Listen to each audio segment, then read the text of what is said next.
नमस्कार सर। नमस्कार। सर, भारत जोड़ो यात्रा राजस्थान में जब से आई है कांग्रेस सड़कों पर एकजुट दिख रही है। कोई बयानबाजी भी नहीं हो रही, कोई विवाद भी सामने नहीं आ रहा। लेकिन जब आप राजस्थान यहाँ से छोड़कर जाएंगे तो क्या स्थितियाँ यही रहेगी? इसके लिए कोई मैकेनिज्म देके जाएंगे या फिर कांग्रेस ऑल इज वेल के बयान से ही काम चलाएगी? मेरी राय है कि जो मैंने देखा है, और ये सिर्फ राजस्थान की बात नहीं है, ये बाकी स्टेट्स की भी बात है, कि मेन इशू कांग्रेस पार्टी की कि हमारा जो आम कार्यकर्ता है, जो सड़क पे लड़ता है, जो लोअर लेवल का नेता है, उसको हमें पार्टिसिपेट करवाना है, उसको हमें जगह देनी है और उसकी बात हमें सुननी है। ये मेन इशू है। जो ये बयानबाजी की बात होती है, ये तो आप जानते हो, प्रेस वाले आप थोड़ा मजा मतलब अपने अखबारों में लिखना चाहते हो तो आप करते रहते हो, ये आपकी आदत है, अच्छी आदत है, इससे आपके अखबार बिकते हैं। मगर हमारा जो स्ट्रक्चर है उसमें बड़ी क्लैरिटी है, उसमें कोई कंफ्यूजन नहीं है। राजस्थान पत्रिका से शादाब अहमद। और दूसरी बात देखिए, हमारी पार्टी डिक्टेटरशिप की पार्टी नहीं है, जो फैशिस्ट पार्टी नहीं है। हमारी पार्टी में थोड़ी सी डिस्कशन हमें ठीक लगती है, कोई प्रॉब्लम नहीं है हमारे लिए। अगर अलग अलग विचार हैं तो कोई प्रॉब्लम नहीं है। और ये सिर्फ राजस्थान की बात नहीं है, हमारे हर स्टेट में ऐसा है, सेंटर में भी हमारा ऐसा ही चलता है। तो हम इस चीज़ को टॉलरेट करते हैं। ज़्यादा नुकसान नहीं होना चाहिए, तो अगर ज़्यादा नुकसान होता है तो हम एक्शन भी लेते हैं। मगर जनरली ये कांग्रेस पार्टी की विचारधारा है कि लोग, हमारे पार्टी के लोग अगर कुछ बोलना चाहें, हम उनको डरा कर चुप नहीं करते हैं। और प्रेस वाले बोलना चाहें तो हम बिल्कुल नहीं डराते हैं, वो तो आप जानते हो। शादाब अहमद। राहुल जी, सबसे पहले तो 100 दिन पूरे करने पर आपको बधाई। और मेरा सवाल इसी से जुड़ा हुआ है। आप कन्याकुमारी से चले और राजस्थान तक आए, इसमें 6 स्टेट ऐसे हैं जिसमें कांग्रेस अपोजिशन में है और राजस्थान ऐसा अकेला स्टेट है जहां पर कांग्रेस रूलिंग स्टेट है। तो इसमें आपको क्या अंतर देखने को मिला? आप लोगों से मिले हैं, वहाँ पर भी खूब लोगों से बातचीत हुई है, यहाँ पर भी आपके लोगों से बातचीत हुई है, जो स्कीम्स हैं उसको लेकर, और जो वहाँ पर जो अपोजिशन में जो भी चीज़ें थी उसमें क्या फ़र्क आपको महसूस हुआ है? सबसे पहले मुझे जमीन से एक बात समझ आई, और ये तमिलनाडु से लेकर राजस्थान तक, कि कांग्रेस पार्टी का जो कार्यकर्ता है, कांग्रेस पार्टी का जो सपोर्टर है, उसके कोई कमी नहीं है। लाखों करोड़ों लोग हैं, और सिर्फ हमारी पार्टी के लोग नहीं, मतलब आम नागरिक भी बहुत, मतलब कांग्रेस पार्टी से बहुत प्यार करते हैं। तो ये तो देखने को मिला हर स्टेट में। जो आपने कहा, जब हमने यात्रा शुरू की, मैंने भी सोचा था कि एक्चुअली जो केरला में हमारा संगठन है वो शायद बहुत मजबूत है, मगर उसके बाद मैंने सोचा कि केरला बेस्ट होगा। केरला के बाद कर्नाटका उससे बेहतर चला गया और इंप्रूव करता गया। मतलब मध्य प्रदेश में जो हमें रिस्पांस मिला, महाराष्ट्र में जो रिस्पांस मिला, आप लोग दिखा नहीं रहे हो, वो तो आपके मतलब आपको करना पड़ रहा है, नहीं दिखा पा रहे हो, वो अलग बात है। बट भयंकर रिस्पांस है, इमोशनल रिस्पांस है, प्यार भरा रिस्पांस है सब जगह। यहां पे 2-3 योजनाओं के बारे में लोग मुझे कहते हैं और आम नागरिक कह रहे हैं। एक ये जो चिरंजीवी योजना है, इसके बारे में काफी लोग कह रहे हैं कि ये बहुत अच्छी योजना है। दूसरा जो यहाँ पे शहरी मनरेगा शुरू किया है, शहरी रोजगार गारंटी स्कीम, उसके बारे में भी लोग काफी कह रहे हैं। छोटी छोटी प्रॉब्लम्स हैं, तो चलते हुए लोग थोड़ी शिकायत करते हैं कि यहाँ पे बिजली नहीं आ रही है थोड़ी सी, या फ्लोराइड, आज लोगों ने मुझे कहा कि उनके गांव में फ्लोराइड का पानी है। तो ऐसी शिकायतें तो आती है, वो तो सब जगह आती हैं। तो ओवरऑल काफी अच्छा रिस्पॉन्स रहा है। नवज्योति से गुणेंद्र, शिकायत नहीं। नवज्योति से गुणेंद्र शर्मा।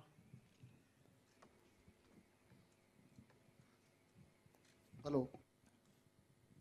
राहुल जी, ये आपके क्या है कि 4 साल सरकार के पूरे हो रहे हैं और सभी मंत्री सरकार रिपीट होने का दावा कर रहे हैं। अभी जो हाल में घटनाक्रम हुआ उसके बाद आपको क्या लगता है कि अब अगले 1 साल में सरकार रिपीट के लिए क्या किया जाएगा? और इसी में एक सवाल है, जयराम रमेश जी ने कल कहा एक सवाल प्लीज, एक सवाल। बिना चेहरे के चुनाव लड़ेगी कांग्रेस। आपने सवाल कर दिया, सवाल का जवाब देंगे। आपने सवाल कर दिया, एक सवाल। तो देखिए, चुनाव का प्रेडिक्शन आप लोग करते हो, आप लोग जानते हो, मगर मैं आपसे ये कह सकता हूं कि यहाँ पे ओवरवेलमिंग रिस्पॉन्स रहा है और हमारे जो कार्यकर्ता हैं उनकी मतलब अनबिलीवेबल स्ट्रेंथ है।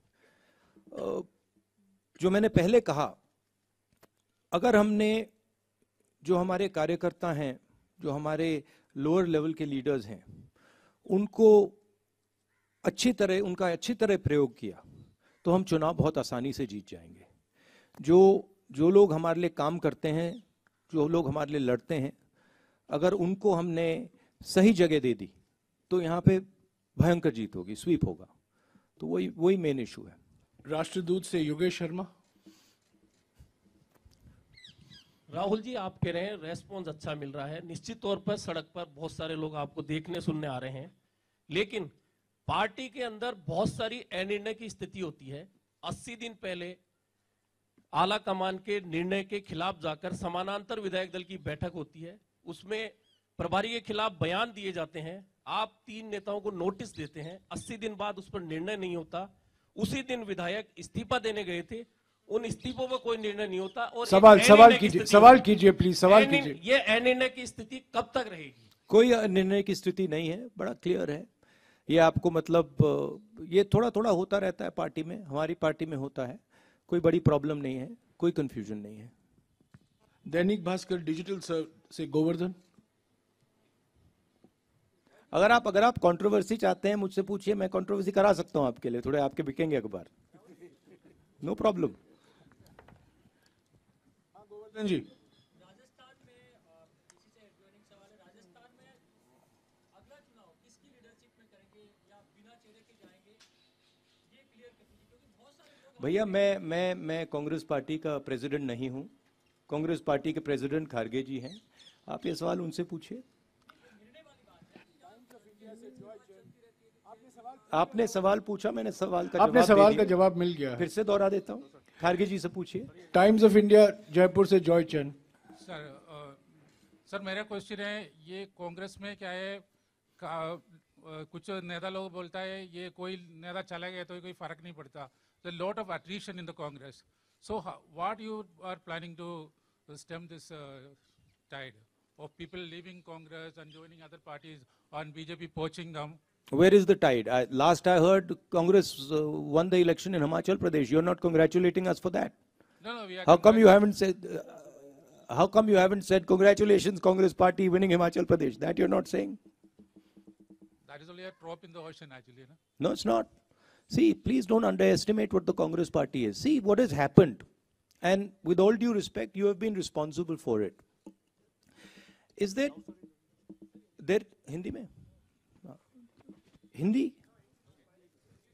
English or Hindi? You asked the question, what do you prefer? English.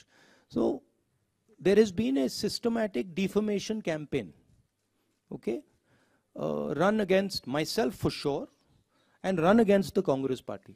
And the press has participated willfully in this campaign. I don't blame you, but the idea that Congress Party is withering away, Congress Party is ineffective, Congress Party, this has all been preached by the BJP opposition and by the BJP, and you have played a part in putting this across. Let me be very clear. The Congress Party is an ideological party. It is the party that is ideologically opposed to the BJP. It is the party that is fighting the BJP on the ground. It does not compromise with the BJP. It has its principles. And of course, if certain people want to leave the Congress Party, they don't have the courage to face the BJP. They have been corrupt, and the BJP can apply pressure on them. They are welcome to leave. We don't want them. The more the merrier, right? What we need is people who are fighting the BJP, who believe in the Congress ideology, and who are standing firm against the fascism that is taking place in this country. That's what we need. So this idea that Congress party is dying, this Congress party, is finished. I mean, a lot of people have this fantasy, right? It's not true. It won't come true. Mark my words. The BJP is going to be taken down by the Congress party. Okay? Thank you. जी राजस्थान से शशि मोहन, हिंदी में बोल दो। जी राजस्थान से शशि मोहन बोल दे। देखिए ये जो अभी जो बोला, देखिए एक बीजेपी आरएसएस, ये इनका काम डिफेमेशन है। यही इनकी सबसे बड़ी स्ट्रेटजी है, यही इनकी सबसे बड़ी स्किल है। मुझे डिफेम किया और हर रोज ये कांग्रेस पार्टी को डिफेम करते हैं। और मैं आपको सच बताऊं तो इसमें प्रेस का भी रोल है, और मैं आपको गलती नहीं देता हूं। आपके मालिक हैं, आप पर दबाव डालते हैं, वो ठीक है, मगर ये कहना कि कांग्रेस पार्टी बिखर गई, कांग्रेस पार्टी खत्म हो गई, ये बिल्कुल गलत है। कांग्रेस पार्टी एक विचारधारा है, देश में बहुत जीवित है, लाखों करोड़ों लोगों के दिल के अंदर है, और यही पार्टी है जो बीजेपी के खिलाफ लड़ रही है, जो पीछे नहीं हटती है, आइडियोलॉजिकली लड़ रही है, और यही पार्टी बीजेपी को आने वाले समय में हरा के दिखाएगी। जी राजस्थान से शशि मोहन।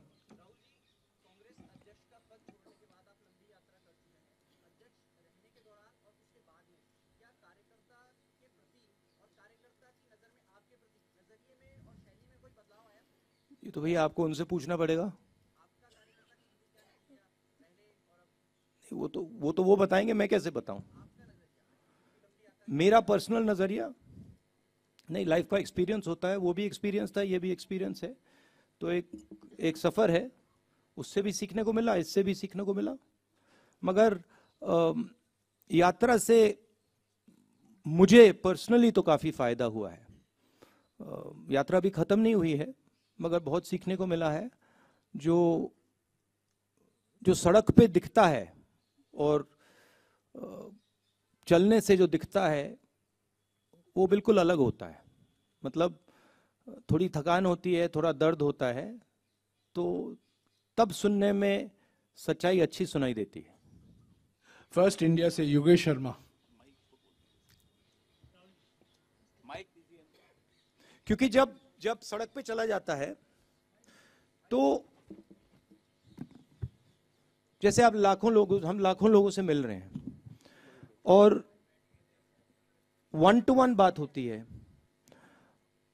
और जब हम सड़क पे चलकर बात करते हैं तो जैसे हम किसान से मिलते हैं तो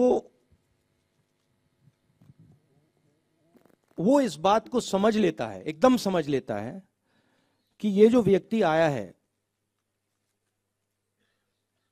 ये दर्द सह के आया है, ये फालतू में नहीं आया है, ये चल के आया है, एक प्रकार से बोझ उठा के आया है, तो वो दूसरे तरीके से बोलता है और वो दिल से बोलता है, वो दिमाग से नहीं बोलता है। तो जब हिंदुस्तान की जनता दिल से बोलती है तो बिल्कुल अलग चीज समझ आती है। एक बात यह है। दूसरी बात है कि मुझे लगता है, और इसमें मैं शायद गलत हूं, मगर मुझे लगता है कि हमारी राजनीति में जो पहले हमारी राजनीति हुआ करती थी, खासतौर से 70-80 साल पहले महात्मा गांधी जी के समय की राजनीति, इंडिपेंडेंस की राजनीति, उसमें राजनेता जनता के बीच में होता था, एक प्रकार से जनता के अंदर होता था, दूरी नहीं थी। और आज राजनेताओं के बीच में, और मैं सिर्फ सीनियर लेवल राजनेताओं की बात नहीं कर रहा हूं, जूनियर लेवल राजनेताओं के बीच में और जनता के बीच में एक दूरी से पैदा हो गई है। थोड़ा सा उसको अहंकार कह सकते हैं, अहंकार पैदा हो गया है। शायद उस टाइम देश गरीब था, आज़ादी मिली थी, तो नेताओं की अप्रोच थोड़ी अलग थी। आजकल मुझे लगता है कि दूरी बन गई है, और मैंने सोचा कि ये जो दूरी है, और शायद मुझ में भी थी थोड़ी सी दूरी, मैंने सोचा इस दूरी को खत्म करना है। ये दूरी फिजिकल दूरी नहीं है, ये दर्द की दूरी है। तो अगर हम दर्द नहीं सहेंगे, हम पास नहीं जा सकते, समझ नहीं सकते। तो यात्रा का यह भी लक्ष्य था, सिर्फ मैं नहीं, अब कांग्रेस पार्टी के बहुत लोग चले हैं, जनता के बीच गए हैं, और जनता का बहुत प्यार मिला है। आपको मैं समझा नहीं सकता क्या इसका मतलब है, ऐसे बोलने में बात नहीं समझ आती। और जो हिंदुस्तान का जो ज्ञान है, जो आम नागरिक में है, जिसके बारे में आप लोग लिखते नहीं हो, मीडिया में दिखाई नहीं देता।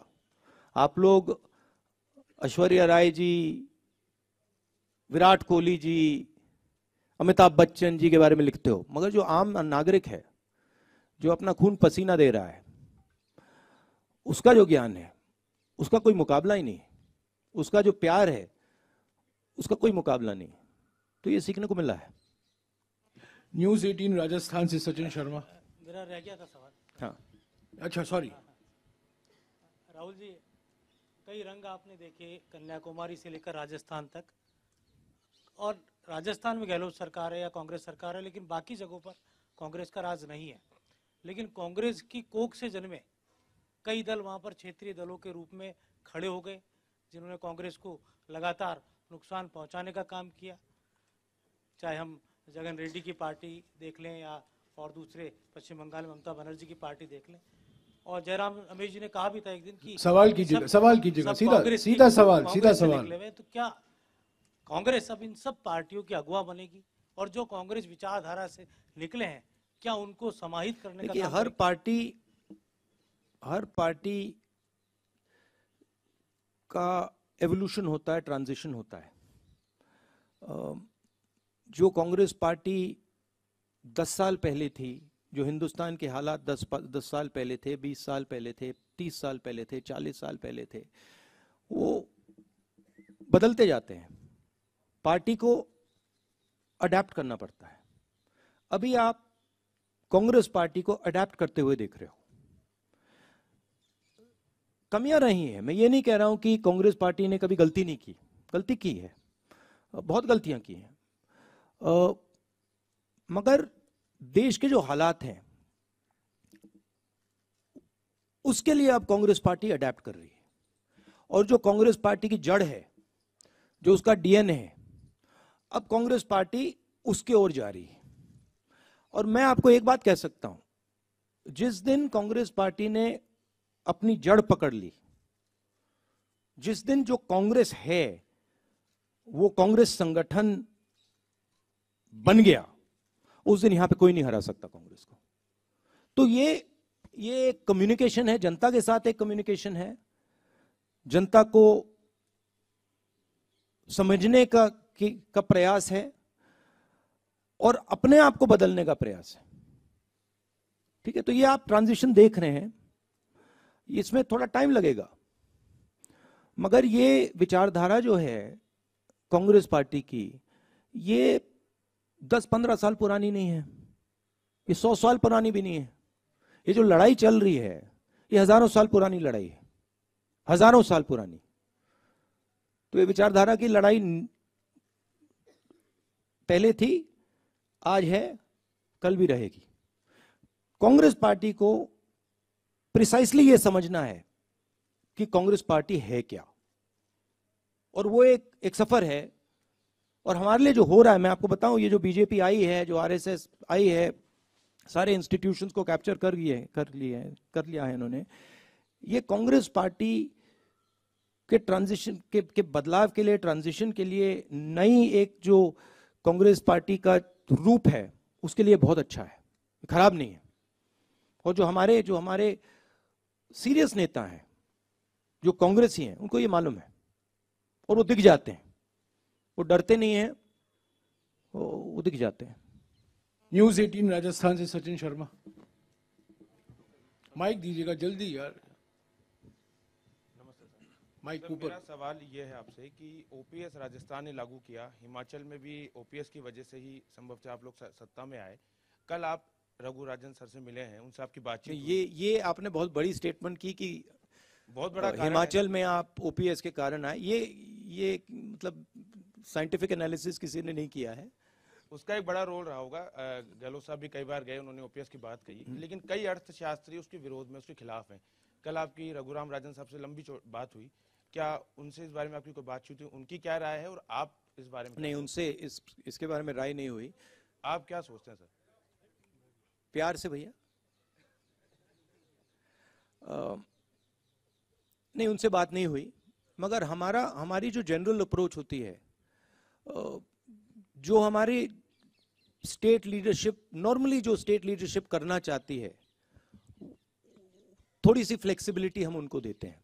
तो हम ये नहीं कहते हैं कि हर स्टेट को ये करना है, हम सेंटर से एडवाइस दे सकते हैं, एडवाइस देते हैं कि हमें लगता है कि ये ठीक है या ये ठीक नहीं है, बट जनरली हम स्टेट्स पे छोड़ देते हैं, क्योंकि अलग अलग स्टेट्स को अलग अलग तरीके से अपनी सरकार चलानी पड़ती है। इंडिया न्यूज राजस्थान से दिनेश डांगी।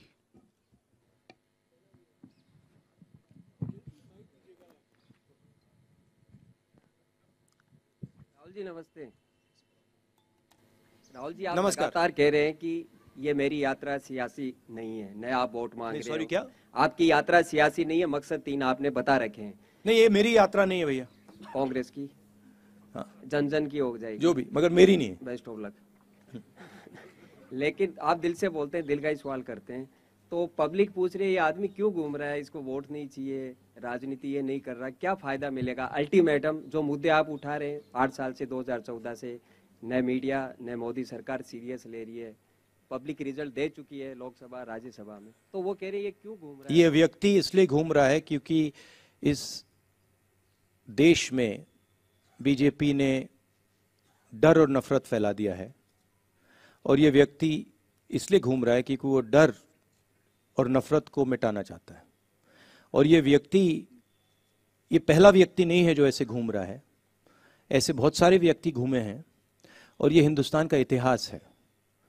ये जो नफरत और डर से लड़ने का ये हिस्ट्री है हमारी, ये इतिहास है, और मैं पहला नहीं हूं और अंतिम नहीं होऊंगा। और ये मेरी यात्रा नहीं है, ये हिंदुस्तान के लोगों की यात्रा है, ये कांग्रेस पार्टी की विचारधारा की यात्रा है, और ये हिंदुस्तान को जोड़ने की यात्रा है। राजस्थान मीडिया से आखिरी सवाल है, पत्रिका टीवी से राहुल सिंह।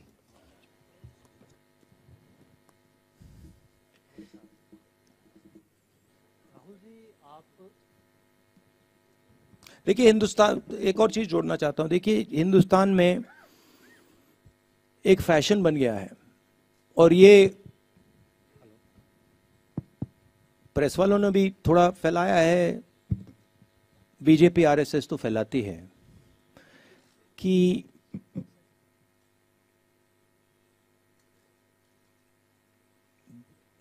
देश के लोग एक दूसरे से नफरत करते हैं। मगर जो मुझे दिखा, और मैं अब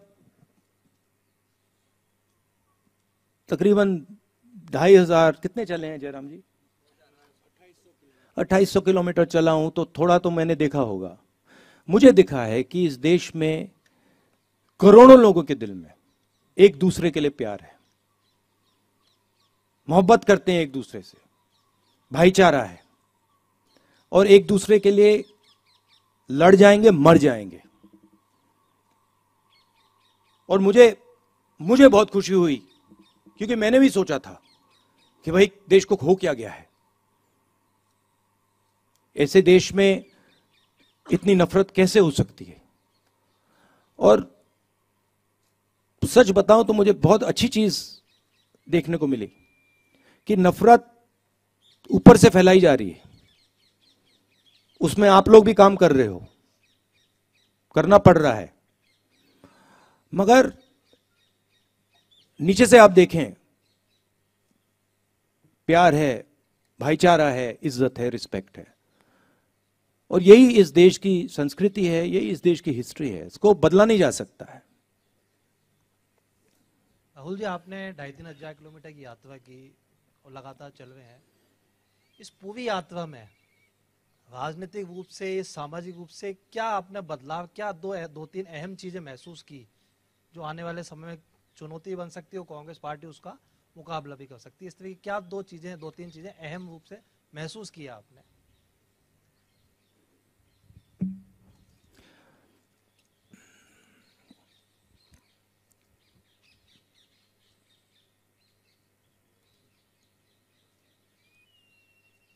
इस देश में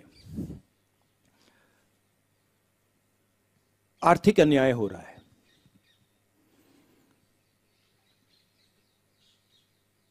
और देश के लोगों को ये दिख रहा है। देश के लोग देख सकते हैं कि चुने हुए लोगों के पास सब कुछ है, सपने हैं, अरबों रुपए हैं, सब कुछ है। और करोड़ों लोगों के पास कुछ नहीं है, सबको दिख रहा है।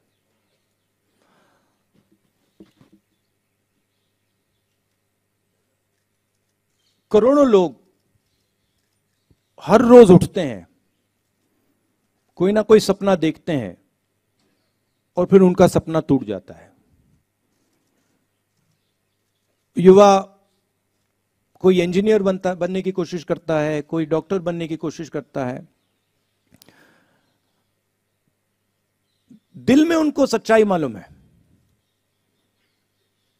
कि कुछ मिलेगा नहीं, जानते हैं। जैसे बहुत सारे युवा मुझसे कहते हैं, मैं पूछता हूं क्या कर रहे हो, आईएएस में जाना चाहते हैं। फिर मैं सवाल पूछता हूं, बेटा हिंदुस्तान में कितने लोग हैं? 140 करोड़। बेटा हिंदुस्तान में साल में आईएएस कितने लोगों को मिलती है? 150। क्या तुम्हें सचमुच में लगता है कि तुम आईएएस में जा सकते हो? चुप हो जाते हैं। तो इस देश में जो अन्याय हो रहा है, जिसकी ये रक्षा आप भी कर रहे हो, जिसको आप भी छुपा रहे हो, आप नहीं छुपाना चाहते हो मगर छुपा रहे हो, वो देश की जनता को दिख रहा है। और यही कांग्रेस पार्टी का काम है कि जो देश को जो विजन होना चाहिए,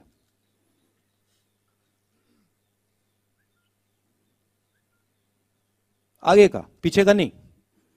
बीजेपी कहती है देखो देखो देखो 2000 साल पहले क्या हुआ, वो विजन नहीं होता है। जैसे मैंने किसी से कहा, गाड़ी को आप रियर व्यू मिरर में देख के नहीं चला सकते, एक्सीडेंट होगा। वही हिंदुस्तान को हो रहा है। कांग्रेस पार्टी आगे देखती है, भूलते नहीं, हिस्ट्री को भूलते नहीं है, मगर हम आगे देखते हैं। हम देश को विजन देने की कोशिश करते हैं, हम देश की आवाज सुनते हैं। तो हमारे लिए बहुत बड़ी अपॉर्चुनिटी है और यह काम सिर्फ कांग्रेस पार्टी कर सकती है और कोई बीजेपी नहीं कर सकती। तो हमारे लिए बहुत बड़ी अपॉर्चुनिटी है। दुख होता है, यह देखकर दुख होता है कि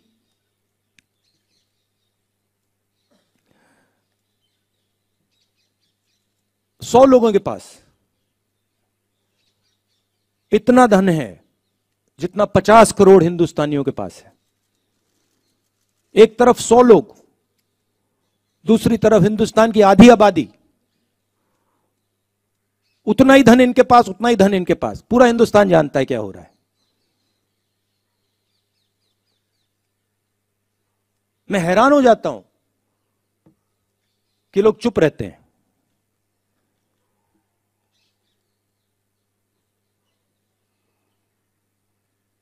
दिल बड़ा है उनका,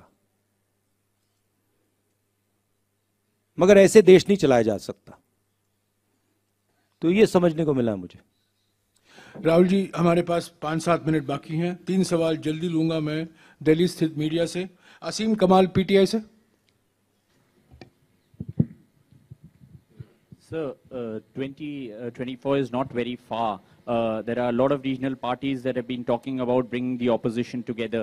When will the Congress take the lead in bringing the opposition together? And in that context, how will you reconcile your differences with parties like TMC and AAP? Brother, you have to ask this to the Congress president. I have a view that the Congress party must work with all the opposition parties. There's a lot of space to do that.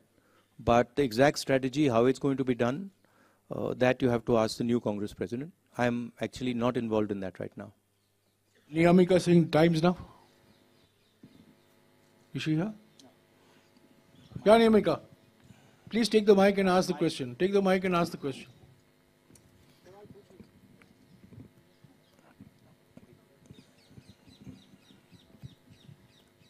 Hi, sir. Sir, my question to you is that after this successful completion of 100 days of Bharat Jodo Yatra, is the Congress party also planning to move from west to east in the country? अब देखते हैं, let us see. But you know, before I came to this press conference, I was having lunch with my friend here.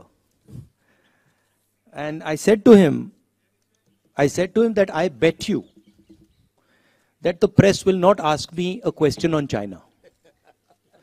I said, मैं आपसे शर्त लगा लेता हूं कि प्रेस वाले आज सब सवाल पूछेंगे, आगे पीछे दाएं बाएं, यात्रा, सचिन पायलट, अशोक गहलोत, सब पूछेंगे, मगर चाइना के बारे में एक सवाल नहीं पूछा जाएगा। जिन्होंने 2000 स्क्वायर किलोमीटर हिंदुस्तान का उठा लिया, जिन्होंने हिंदुस्तान के 20 जवानों को शहीद किया, जो हमारे जवानों को अरुणाचल प्रदेश में पीट रहे हैं, मैंने कहा हिंदुस्तान की प्रेस मुझसे इनके बारे में एक सवाल नहीं पूछेगी। सच था। Vijay Lakshmi from India news. Vijay Lakshmi, mic दीजिएगा विजय लक्ष्मी जी को। ब्रदर, देश देख रहा है, ये मत सोचिए कि नहीं देख रहा है। राहुल जी, विजय लक्ष्मी इधर। राहुल जी, मैं चाइना पर ही पूछना चाह रही थी। अब बाबा पूछ रहे हैं चाइना पर। नहीं राहुल जी, अब पूछ रही है।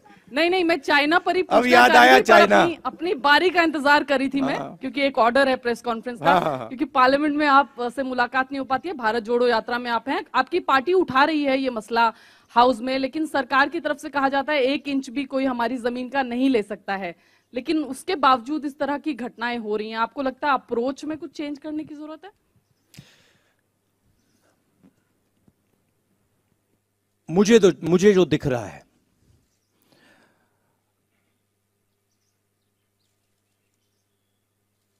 जो चाइना का थ्रेट है, और मुझे तो वो क्लियर, और मैं इसको अब 2-3 सालों से कह रहा हूं, वो बिल्कुल क्लियर है। और सरकार उसको छुपाने की कोशिश कर रही है, सरकार उसको इग्नोर कर रही है, मगर उस थ्रेट को ना छुपाया जा सकेगा और ना इग्नोर किया जा सकेगा। उनका पूरा प्रिपरेशन चल रहा है, उनका लद्दाख की साइड और अरुणाचल की साइड पूरा ऑफेंसिव प्रिपरेशन चल रहा है। हिंदुस्तान की सरकार सोई हुई है, इस बात को हिंदुस्तान की सरकार सुनना नहीं चाहती है, मगर उनका प्रिपरेशन चल रहा है, और प्रिपरेशन युद्ध का है। प्रिपरेशन कोई इंकर्जन का नहीं है, प्रिपरेशन युद्ध का है। अगर कोई भी इन बातों को समझता है, अगर आप उनका वेपन का पैटर्न देख लें, वो क्या कर रहे हैं वहां पे, वो युद्ध की तैयारी कर रहे हैं।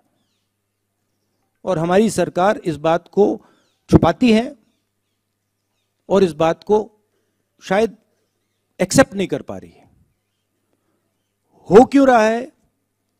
क्योंकि हिंदुस्तान की सरकार इवेंट बेस्ड काम करती है, हिंदुस्तान की सरकार स्ट्रेटेजिकली काम नहीं करती है, इवेंट बेस्ड काम करती है। वो सोचते हैं कि भैया यहां पे एक इवेंट करो, यहां पे एक और इवेंट करो, मगर जब आप इंटरनेशनल रिलेशंस की बात होती है, जियो स्ट्रेटेजी की बात होती है, वहां पे इवेंट काम नहीं करता है, वहां पे शक्ति काम करती है।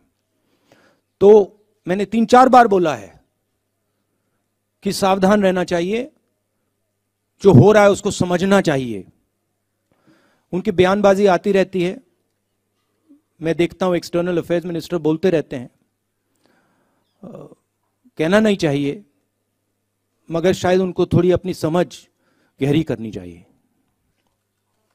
आखिरी सवाल राजदीप सरदेसाई, इंडिया टुडे से। Mr. Gandhi, thank you very much for addressing the press conference. It's good to have leaders who take questions from the press. And we were going to ask a question on China as well. No, you were not. No, we had it. Moshmi and I had discussed it, but that's okay, sir. No. Of course. That's okay, After I said it, of course, now suddenly the questions will come. No. Anyway, we don't need to get into it. Sir, you started your press conference by saying that you believe the Yatra has been a success as it's gone from Kanyakumari into North India. Can you define for us what Rahul Gandhi believes is the success of a Yatra? Because only last week, you lost an election in Gujarat badly, you won an election in Himachal. Is electoral success one of the criteria for you when you say success of the Yatra? And what next for you after this Yatra, Rahul Gandhi ji? Are you building towards 2024? Is that also part of this Yatra's journey, sir? Look, there is a particular vision of this country that the RSS and the BJP propose. There's a particular path that they believe this country should take. It's a violent path. It's a hate-filled path. It's a path that is designed to create two Indias. One is an India where there are 5 or 6, 10 billionaires, and the other India where everybody else will live in poverty, in desperation. That's their vision. It's also a hate-filled vision. It's an angry vision of India. And it is a view. It is a view held by quite a few people that this is what India should look like. That one language should dominate, one state should dominate, one idea should dominate, one culture should dominate, right? One religion should dominate. And there's another view. And that view is that this country should talk to itself. It should have a conversation with itself. It should be affectionate to itself. It should understand the pain that this country is going through. It should not be arrogant, it should be humble. It should reach out to other people. It should embrace other people. This is another vision. This is what the Bharat Jodo Yatra has been very successful at showing. That there is another alternative. Nobody in the Yatra is beating each other up. Nobody is abusing each other. Someone falls down, everybody lifts them up. Nobody asks, what caste are you? Which state you come from? How dare you come here? Nobody is asking these questions, right? And that the Yatra has been full of love and affection. Anybody comes, they're treated with respect. Doesn't matter who they are. A lot of people come to me, when I'm talking to them, I don't agree with them. They'll say something to me, I tell them I don't agree with you. But there is the space for the disagreement. So where the Yatra has been extremely successful is that it has shown that there is another way of doing things.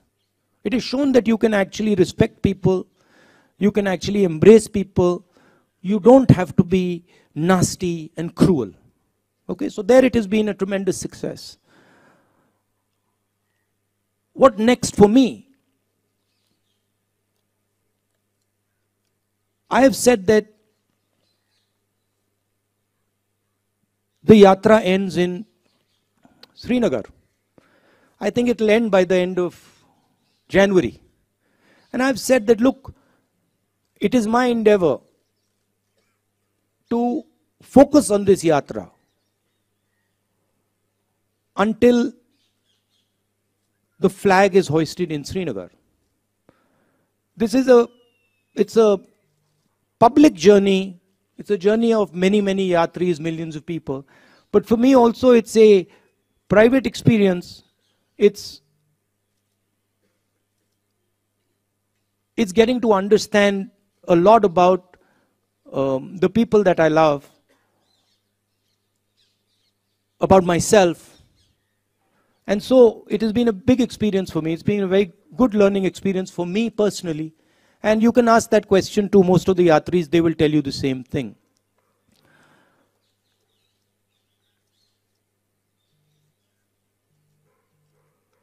One of the reasons the BJP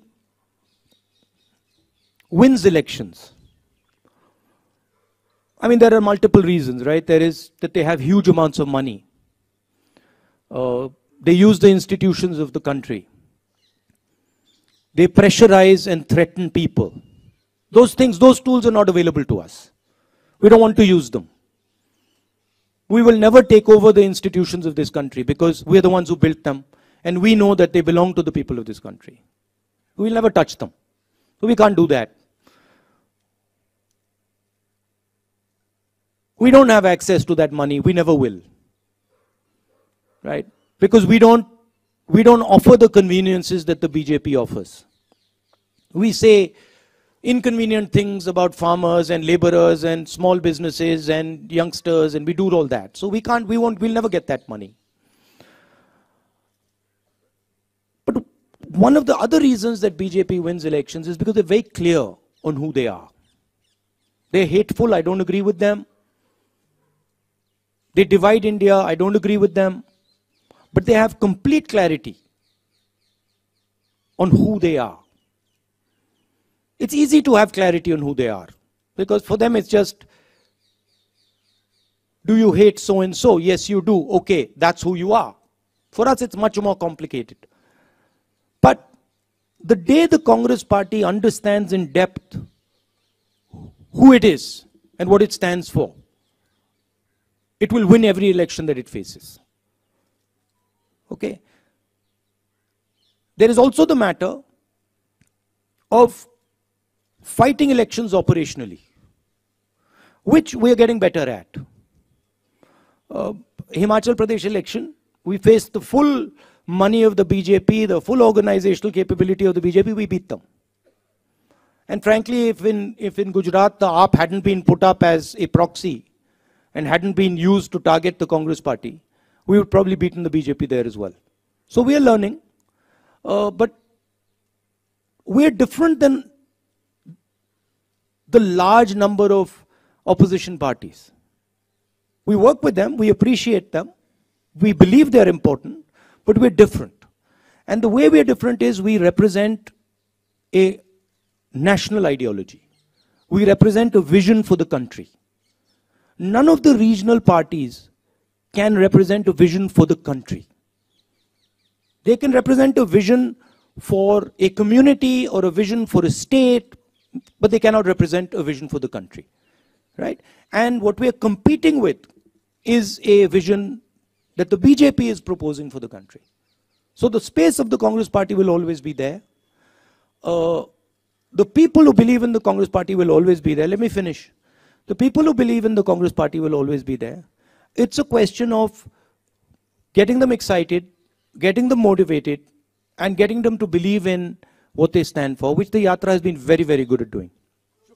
No, Rajdeep, no supplementary, please. So no supplementary. Rajdeep, no supplementary, please. Okay, you're not thinking of 2024. Shukriya, Rahul ji. Rahul ji, shukriya. Okay. Aapke aane So ke you're pehle- not thinking of 2024 or an No election. supplementary, please. Please respect the rules that have been set. No, let me. I have informed Jairam, you the rules. Jairam, one sec. See, the point is, I understand. Look, No supplementary. आप बार-बार पूछते हैं. I'll just answer आप that. बार-बार पूछते हैं. आप चुप रहिए. I'll answer the. चुप रहिए आप. आपको पहले मिला था तेलंगाना में, आप हरियाणा में आइए. आप हरियाणा में आइए. ब्रदर, अगले प्रेस कॉन्फ्रेंस में आप आपको हरियाणा दिलवा में दूंगा. आइए. नहीं, मैं आपको करवा दूंगा. पहला आपको देंगे. अरे आप बार-बार पूछते हैं राहुल जी. यार धमकी अरे देते भाई। रहते हैं आप। Okay, friends, everybody friends. Okay, one ji, second. Now I just want Rahul ji, to. समय हो चुका I है। just want to say one thing to Okay, Rajdeep. okay. See, the point is that these questions are meant to distract, right? They're meant to take the press conference to a different place. I've got enough experience now. I'm not going to fall for it, right? And I'm not going to actually indulge in helping you take the press conference to a place where I don't want it to go. Thank you.